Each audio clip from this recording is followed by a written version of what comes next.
Thanks so much. I'm very excited to be here, and good evening to all your viewers and audience. Jono, just to start off the proceedings for this evening, you've been flying for a while now. You're obviously very passionate about what you do. Where did that passion start? And what about aviation made you decide that this was it for you? This is what you wanted to pursue as a career? So, Daniel, it's an excellent question. I think every aviator has a fantastic story to tell. I was quite lucky. I didn't know of a time when I didn't know I wanted to be a pilot, which was quite fortunate at school.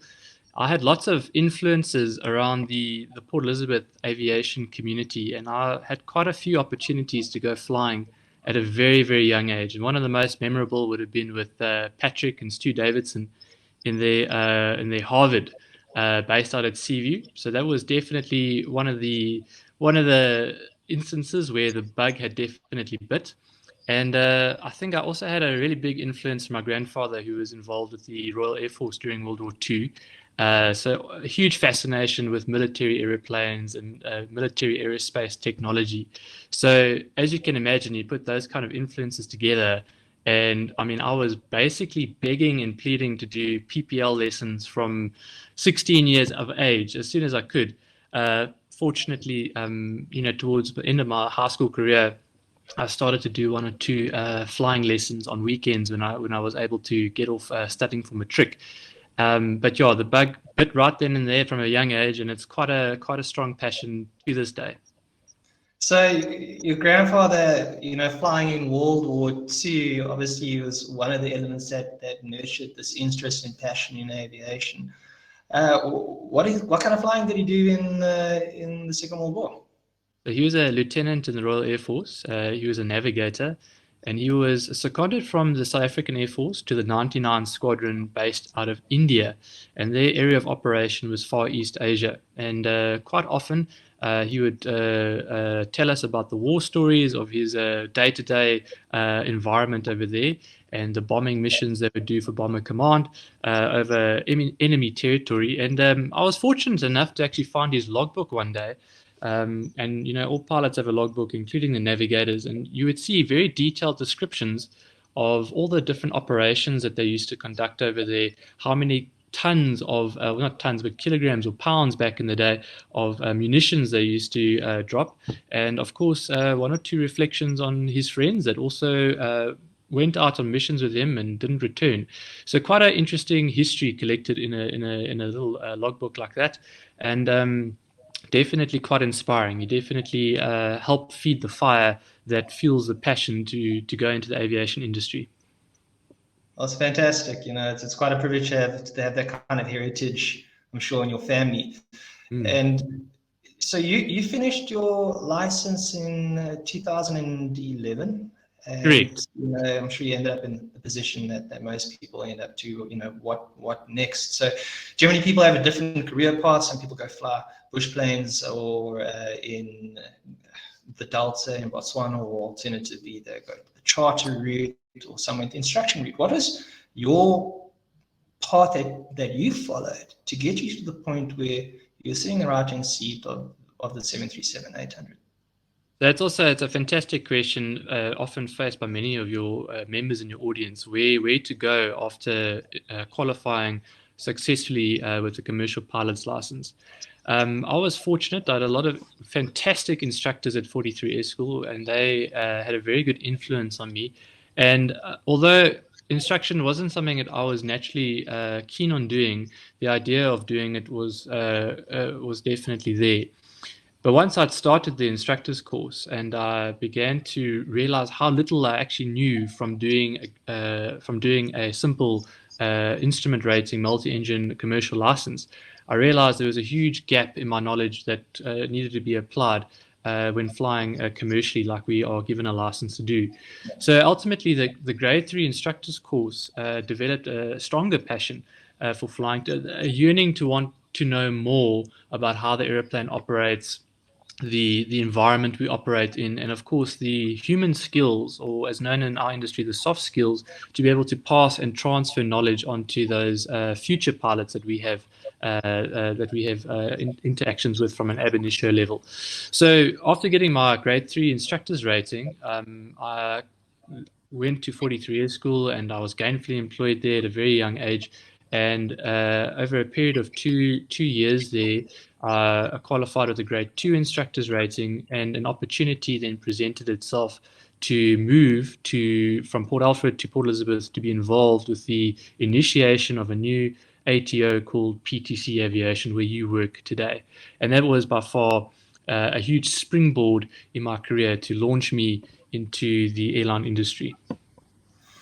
So you went straight out of instruction into your operator. Naturally, not going to name specifically who you operate for. That's a condition that you've stipulated. But a lot of people would go through the hoops, as it were, do a bit of, say, 1900 caravan operation, start on, say, CRJ or an ERJ or Dash 8, and then transition onto a jet such as the 737-800 and A320. But you kind of hop straight out of giving training, albeit on the simulator, the 737-800, and then straight into the actual aircraft. Now, given the grounding that you had here, how did you find adapting to line operations? And how long did it take before you actually really began to feel comfortable within the platform itself for the 737? So that's a fantastic question, and often asked because of the nature of being quite new to a South African context. Going straight from piston to jet is not a easy step traditionally, but because through PTC Aviation we received an extensive amount of training under the supervision of very, very senior national carrier training captains, which adequately prepared us to go from a Cherokee or a Seneca to the right-hand seat of a medium-range jet transport aircraft. And ultimately, all the skill sets that were learned at a jet orientation level translated directly into the line. I would say that the operator perspective, learning the different flavor of what the operator wants, how they want it, when they want it, that was perhaps a little bit new, because you've heard of this thing called an operational flight plan, you've used it, but now you actually in the cruise and you've got to record the fuel how they want you to record it, and they want you to do the checks how they want you to do it. So ultimately, that was only the big learning curve that occurred there. And perhaps learning that when you're operating with a guy on the left-hand seat, each pilot, although they follow the SOP quite religiously, each pilot has a different view about how things should be applied and how to walk this standard operating procedure. It's a bit of a balancing act sometimes, but ultimately you learn what is appropriate and what isn't, and you just comply with the standard operating procedure, and you find that you're very successful on the line. So the initial transition, not too much of a step up. The training that I received and the mentorship that I received at PTC Aviation adequately prepared me to get on the right-hand seat of a Boeing 737-800 and operate as expected of any other pilot when they're employed at that company. So almost the old adage, the first officer has to be the chameleon in the right-hand seat, and that's practically what you had to. Essentially, that was new to you, going to adapt to a person's or captain's specific operation. Their style, and I probably have a different style to the next guy. But the actual line operation was very easy to fall in line with, and just to learn the different flavor. But ultimately, was quite successful. I felt it was very, very good actually. So, in that case, you're fortunate, and you got your start relatively early on in your career to be operating that kind of platform for the South African environment, at least. I was incredibly privileged from a very young age to be in that environment. I thoroughly enjoyed it, and the opportunities given were unbelievable. Very, very privileged. Yeah, and like I said, it's relatively new to South African context or environment, but it's it's in Europe. It's quite common for somebody actually operating at that level now. Obviously, had quite a successful start to your career. You're in an operator, things are going relatively well. Senior first officer, and you're on the cusp of commanding a jet in your late 20s. I mean, that's pretty outstanding. And but unfortunately, it just didn't pan out that way, did it? Unfortunately not, Daniel. And part of the reason why we're having the discussion today is to discuss what particularly happened to me. I don't know if you want to start with a leading question, or perhaps I can just go and discuss what happened to me. But just take us through how this. Well, we're here to talk about diabetes and its impact on you. That's obviously been advertised, but pilots generally have to be quite aware of their health. In fact, to the point where we're more aware than, say, the common individual. We're always looking for changes to ensure that we retain that class 1 medical. When did you start becoming aware of changes in your health and things are starting to change and they weren't quite what they should be? So I'll give you guys a brief history of what happened. I got my roster for that month, and I was excited to see on the roster my command assessment had been published. And every pilot's dream is to obviously get to the cusp of becoming a commander on a airliner. And so that was I think on the 15th or 16th of February. And on the morning of the 11th of February, I was feeling a bit unwell, and I had been feeling a bit unwell. I was a bit thirsty all the time. I was very tired or fatigued.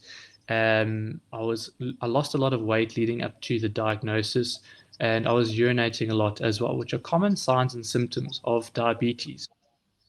Now, be it type 1 or type 2, they share the same symptoms. However, so in the morning I went for breakfast, and by that afternoon, through a nurse at a discount who just checked my finger, my blood sugar, my finger, she said to me, "Yeah, I see you're diabetic." So I said to her, "Well, not to my knowledge, I'm not, but why? What do you see on the monitor?" She's like, "Well, your blood sugar is sitting at 33."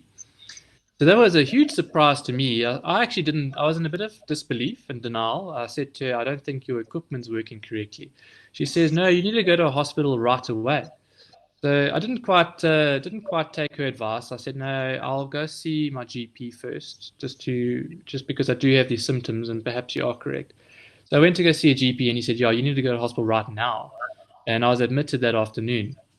And essentially what happens, I was diagnosed with diabetes, initially type 2, which is perhaps lifestyle induced. And then thereafter, about 2 weeks later, a blood test result indicated it was actually, in fact, what is called type 1 diabetes, which is an insulin-dependent type of diabetes. And what that means, generally speaking, is South Africa is a contracting state of ICAO, and as a result, we comply with the aviation medical standards laid down in Annex 1, as published by the International Civil Aviation Organizations Acts, or annexes, should I say. And in their rules, ICAO says that insulin-treated pilots are not fit to fly. Or type 1 insulin treated pilots are not fit to fly. So South Africa, being a contracting state, don't have a regulation to let that happen. However, upon examination of foreign legislation, which I would find in the Federal Aviation Authority regulations, Transport Canada, the United Kingdom, and Australia, I discovered that fortunately they had created what is known as a medical protocol or a schedule, which is as how it's known here, which permits pilots to fly if they have certain conditions, such as type 1 diabetes, but under strict conditions. So, for example, you would use a very strict monitoring process to ensure that you are adequately safe to fly. So what happened was, after the type 1 diagnosis, I notified the CAA, and I received a letter that unfortunately no pilot ever wants to receive. And basically, the long and the short of it said that the CAA declares me permanently medically unfit to hold a Class 1 medical. So as you can imagine, a relatively traumatic experience, and very disappointed. I was disappointed in my body, as well as what had happened. And of course, a lot of anxiety and a lot of stress, because we were at the cusp of going into COVID as well, because of this imminently, the pandemic was imminently approaching South Africa at the time. So a lot of unknowns, Fortunately, through all the research we did on the foreign legislation, I appealed the decision. And any pilot who's in a position like this, be it any type of medical condition, can always appeal the decision as issued by the regulator. And I was, over a long period of time, submitting paperwork and submitting test results. over a long period of time, in about October last year, so almost 6 months, I was then told that my appeal has been successful. However, I still have to be on the ground for another year from the date of their decision. So ultimately, this has now materialized that from being permanently medically disqualified from flying, there's now perhaps an opportunity at the end of this year in October for me to reapply for my Class 1 medical. And during this time, it occurred to me that perhaps there are other pilots that have experienced similar types of conditions or similar types of diagnosis.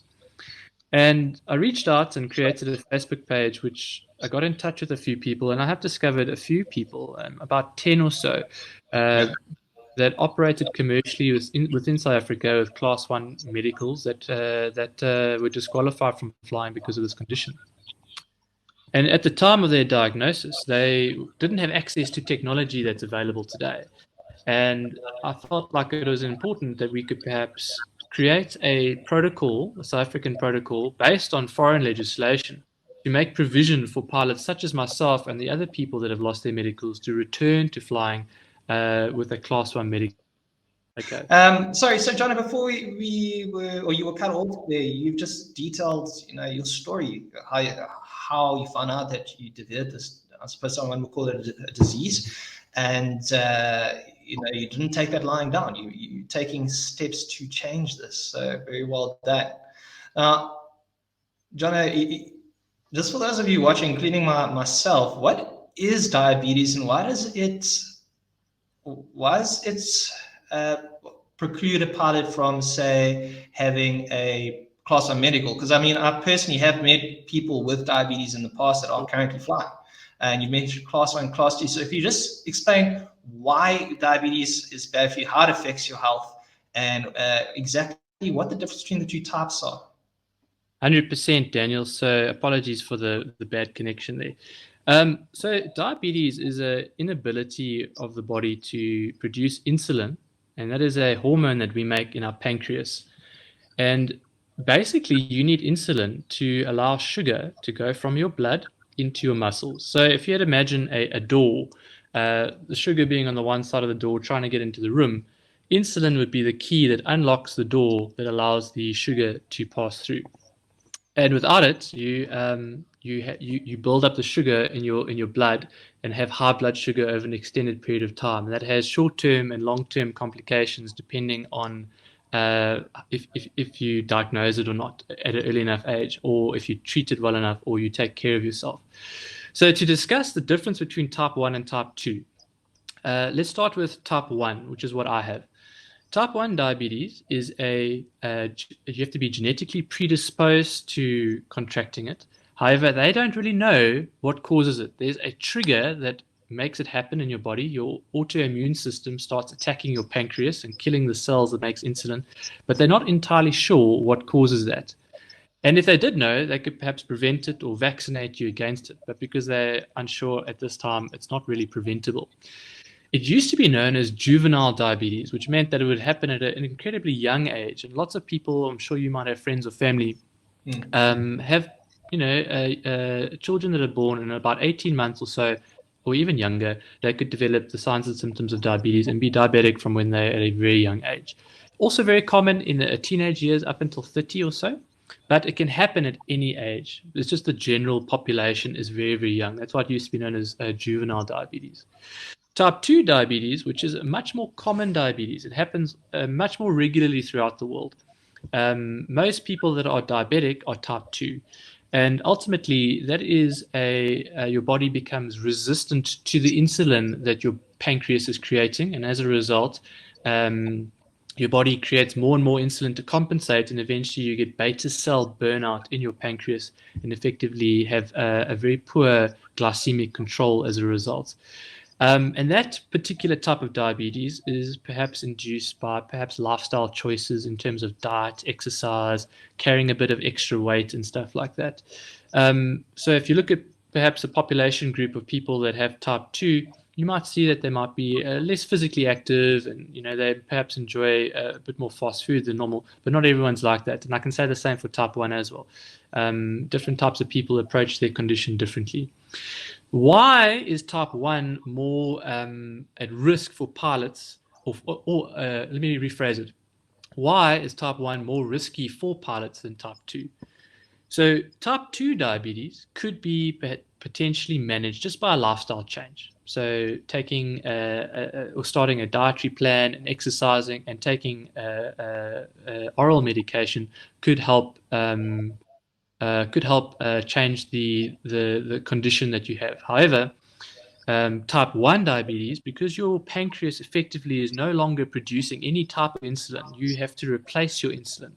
So you have to do what the pancreas is doing for it, and you would have to use an insulin injection or a synthetic type of insulin, which would actually be injected into your body for the purpose of replacing the pancreas function.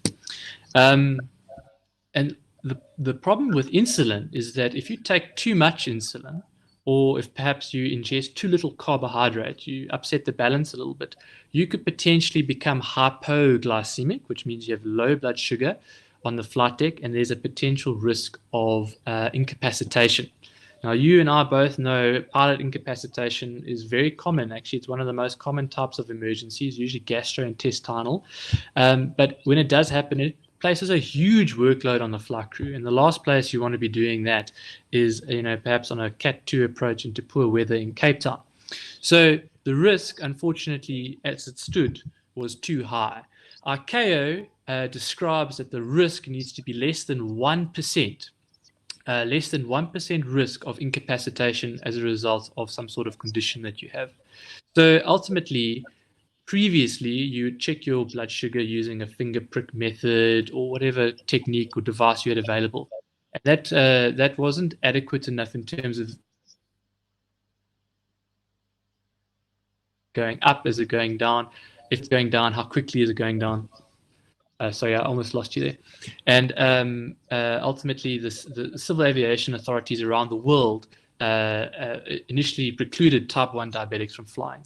But as a result of technological advances and advances in modern medicine and therapeutics, the ability for a type 1 diabetic to manage their blood sugar at a high level of accuracy and a high level of safety has opened up the doors overseas for type 1 diabetics to be allowed to fly an aircraft commercially with a Class 1 medical. The countries that are allowing that would be the bigger ones that you'd see, like North America is the United States of America, Canada. In Europe, we have Ireland, the United Kingdom, and Austria, and most recently also Australia. So those are some of the biggest contributors in global commercial air traffic. In fact, they would fall under the top 20 in terms of passenger numbers flying all around internationally in the world. And because they have allowed that type of condition to be permissible on the flight deck, and they say it's safe enough, the question that I pose then to the CAA, why can't we take that legislation and bring it to South Africa? If it's safe enough for them, it should be safe enough for us. Fair enough. So you obviously didn't know this at the time. This was just through your research, realizing that, hey, there are a large number of people out there doing it, operating perfectly safely, should be implemented in South African aviation. But Jono, as I'm sure you'll testify to, the line operations is quite dynamic, rigorous, and you're constantly on the go, particularly flying short sectors in a country like South Africa. Now, how do you first of all maintain your sugar levels on a day-to-day basis, and how are these countries able to monitor pilots' sugar levels to the point where they've now determined that it's safe to fly? What are they using that we haven't quite adapted yet? So I'll start off by traditionally saying this is traditional glucometer. And you would have to prick your finger using a lancet. So you would click like that, and you would then use a strip, and you would check your blood sugar using said glucometer. And this would be perhaps a bit invasive in the sense that you have to concentrate on what you're doing. You would have to perhaps be pilot monitoring at this time to take your eyes off what's happening outside. And it perhaps could be a bit distracting. However, That is the preferred method of checking your blood sugar in places like Europe at this time. More recently, though, technology has evolved to quite a strong level of diabetes management. And I don't know if you can see on my phone, but I've got the screen up over here, which basically Yeah. indicates to me right now what my blood sugar is based on a device that's on my arm called a continuous glucose monitor. So there are various types of ways of monitoring it. This is the preferred way because it gives you an indication of your blood sugar immediately at a simple glance of your phone.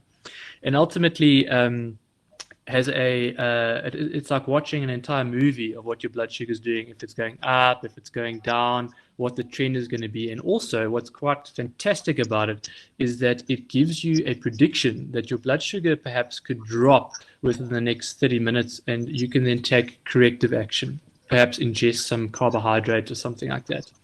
Further to that, you could perhaps, if you have a high blood sugar scenario, you could also make a correction as required if your blood sugar is going to get too high. What foreign countries have done, like in the United States of America, the FAA have mandated that you have to use continuous glucose monitoring to monitor your blood sugar. Other countries are doing research to see if it's viable or not, but countries like Australia and Canada are also quite satisfied that you can use it to accompany your finger stick blood sugar checking. What's also great is that it's non-invasive. I can simply swipe my screen and I can show myself and my first officer or captain what the blood sugar is going to be and the trend thereof. So it's very non-invasive and it makes the flying very, very safe.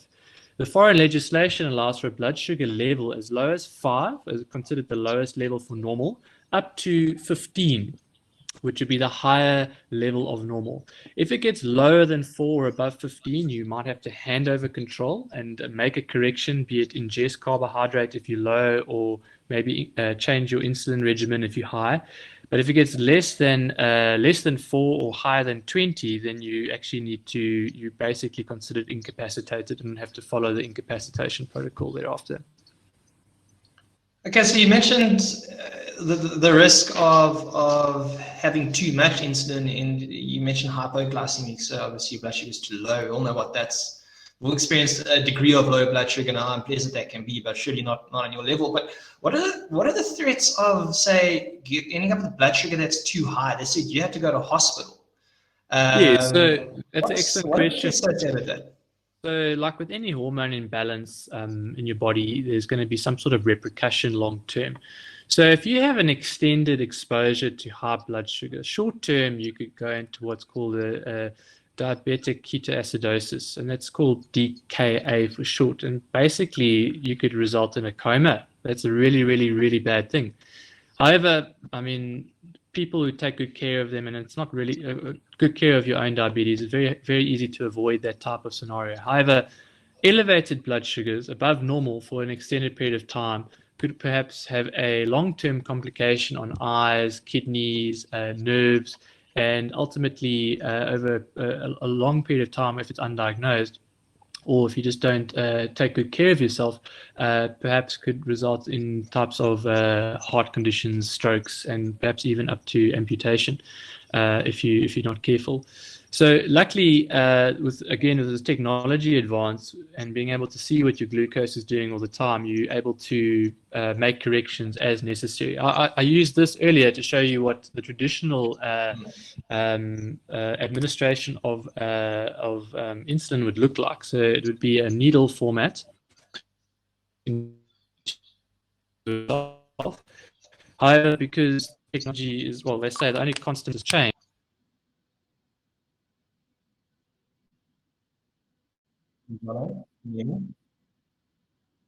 Yes, we just lost him again, guys. Sorry about this. You should be with us, I imagine, in the next minute or so. So just ask you to be patient. Yeah, so there he is again. Jono, you Yeah. back? Apologies for that. So as I was getting to, the only constant is change in this world, and this is a insulin pump. All right. So this is the device that I use to manage my blood sugar at this time, and it's connected to my body 24/7. And the cannula and tubing and cartridges get changed every 3 days. But this acts basically as a pancreas effectively, on a 737, we call an APU, auxiliary power unit. I call this my auxiliary pancreas unit, and this takes care of my day-to-day insulin needs. And I would program it and tell it how much insulin I need for the carbohydrate ingestion I'm about to have, and it takes care of the rest. So ultimately, it's very non-invasive in terms of managing the diabetes on the flight deck. Okay, well, the wonders of technology, just making things safer as always. We've seen in aviation, and it's great that we're adapting these new technologies to help people such as yourself. John, a unit like that, how reliable is it? How often do you have to charge it? And what's the cost on a unit like that? Just out of curiosity. So the unit is FDA approved, and it's also approved by the FAA in America, this particular type of unit, as well as overseas in the UK. To be honest, the price of it ranges, I think it's like 40,000 Rand for a unit like this. So it's incredibly expensive. Luckily, medical aid have certain benefits that you're allowed to use to cover this type of equipment. I'm essentially using the opportunity now to get the best level of care one can afford to satisfy CAA requirements in October to ensure that I will be medically fit to fly or be issued a Class 1 or be assessed as medically fit to fly for a Class 1. Okay, so the assessment is coming up, the legislation's in the works. Jono, what's the next step in terms of getting this through and getting that Class 1 back now that you have this device to back up the evidence?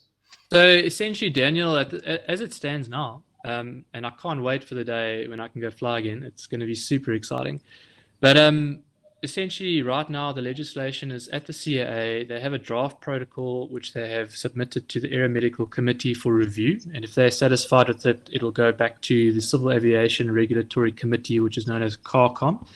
There'll probably be some public comment there and changes and modifications, which perhaps take quite a long time. But I'm hopeful that towards the end of the year, perhaps maybe the beginning of next year, we'll see the protocol actually legislated as a technical standard in the South African Civil Aviation Technical Standards. The individual case for me in particular would be application in October. I'll probably only find out in November because they only sit once a month. And if that's successful, hopefully I'll make it in time for the Christmas rush and be able to fly the line in December. However, that's very optimistic, and I know that these processes take time because flight safety is ultimately where the CAA draw the line, and I couldn't agree more with that. And in order to satisfy that, they need to do all the checks and balances that are required. Well, we're all keeping our fingers and thumbs crossed for you, John. I mean, it's been quite a road already, COVID included, in the timing of this thing. But you've really turned it out. You've made good ground in attempting to turn this around and change the situation not only for yourself, but people affected by this condition in South Africa. So you essentially are now an ambassador for people with type 1 in aviation, and congratulations on that. You've also, you mentioned parts of diabetes as part of this outreach that you're doing and to raise awareness for pilots with type 1 diabetes. Can you tell us more a bit about that project? 100%. So effectively, Daniel, just to raise awareness, because I kind of felt very lonely in this type of legislative challenge that I was pursuing.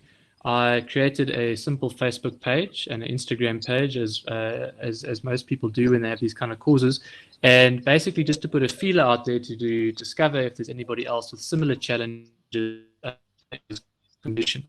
And it's gained a lot of traction, and there's a lot of awareness being developed. And I'm not in partnership with, but I've got great support from other people in the diabetic community. Beat It, Every Day is Diabetes Day, and Sweet Life. They've been fantastic at helping getting the word out there and supporting my particular cause. And if there's anybody who perhaps wants to get in touch, you can easily find me on those platforms. Perhaps you could also contact this platform, the PTC Industry Talks platform, for my contact details directly. And if you know of anyone, or perhaps have heard of anyone who's had this type of circumstance presented to them, I'd love to hear about them and be in touch with them and just see how I can help them accomplish the similar legislative changes that I'm trying to achieve to get them medically fit to fly. Awesome, guys. We've got about one or two more questions, and then we're going to take questions from the people watching. So please feel free to post a question to the chat box. We'd love to have Jono answer your questions while we have his time. Jono, you're not the only one that's been dealing with a lot of stress. I mean, we understand the impacts that the current environment's had on our industry. Pilots have been faced with layoffs at certain points, and it's been tough for some people out there. Now, you've shown massive resilience in how you've approached this and just continue to try change the situation. What advice do you have for people not facing necessarily your situation, but those out there facing very difficult times within industry in the curious? So that word that you used earlier, Daniel, is quite important, resilience. And just before my diagnosis, we were actually talking a lot about it. It's a big hot topic in the industry now, to be able to in the aviation industry, that is, to be able to continue doing what you were doing despite the engine failure and the wing falling off and dual system failure of whatever it might be. And all I can say to other people in the same situation is ultimately, if it's possible to change the legislation and make a positive change for other people other than yourself, definitely pursue it, because you're only limited by perhaps outdated legislation, which is what I'm experiencing now. You've got to prioritize what's important, and I found that exercise was an incredibly good thing to have in my life, and I prioritized doing that. I also prioritized my mental health, which was quite important. In particular, my circumstances didn't particularly pertain to a positive mental outlook because of the situation I found myself in, and I had to make some changes which resulted in a better mental health. And I would say that if you have any particular type of condition or any type of a challenge in your life medically in terms of flying, you're more than welcome to contact me, and I can see how I could perhaps offer any guidance to anybody who's interested in trying to seek a way to get around or get the Class 1 medical. Jono, so you're touching on that. Are there any other groups out there or support groups for people that are, say, in aviation that might be having medical troubles of their own, or is pilots with diabetes, say, quite a new initiative to the South African industry? So the pilots with diabetes is very new. Through that page, I managed to actually make contact with somebody who had a different condition, who actually had not a sleep disorder, but sleep apnea, which created a sleep disorder. And we've been chatting quite a lot together. I don't think there's actually a proper platform in South Africa in terms of, a support network for pilots when you get diagnosed with something like this. And it's incredibly challenging psychologically when this happens.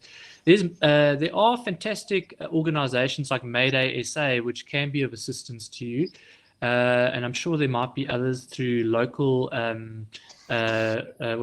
local union groups like Alpa SA, who I think is the founder of Mayday SA.